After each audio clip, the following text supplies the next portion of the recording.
Malheureusement, chacun de nous avance dans le monde guidé par des schémas préétablis, ancrés dans notre esprit. Ces schémas, formés par des attentes sur la manière dont les événements devraient se dérouler et comment nous devrions réagir, naissent des moments les plus difficiles de notre enfance et de nos interprétations les plus effrayées et immatures de ceux-ci. Voici quelques exemples de ces modèles mentaux. Lorsque je fais une erreur, je m'attends à être sévèrement réprimandé, donc j'évite d'admettre mes erreurs. Lorsque je fais confiance à quelqu'un, je m'attends à être trahi, donc je me replie sur moi-même. Si je montre trop mes émotions, je crains le chaos, donc je m'efforce de rester distant et rigide. Si mon partenaire est injoignable pendant un certain temps, je pense immédiatement qu'il m'a abandonné, donc je m'énerve à chaque possible absence.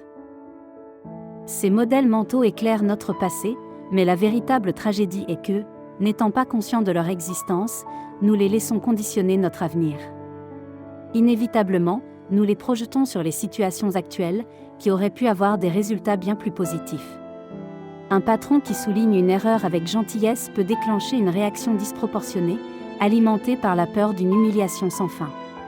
Un petit dérapage de la part du partenaire peut se transformer en insulte, basée sur la conviction qu'ils sont sur le point de nous faire un dommage irréparable. La clé pour se libérer de ce cercle vicieux est de reconnaître qu'il existe des alternatives. Oui, je peux faire une erreur, mais cela ne signifie pas que je dois être sévèrement réprimandé. Oui, le partenaire peut me décevoir, mais cela ne signifie pas qu'il ne m'aime plus. Je peux me mettre en colère, mais cela ne signifie pas que mes émotions doivent devenir incontrôlables.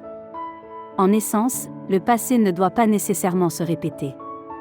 Mais pour parvenir à cette prise de conscience, nous devons d'abord comprendre ce qui s'est réellement passé.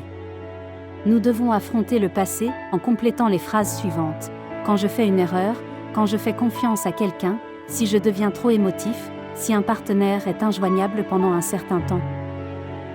Nous pourrions définir l'objectif final de la maturité comme la capacité d'affronter la vie sans être guidé par un schéma préétabli.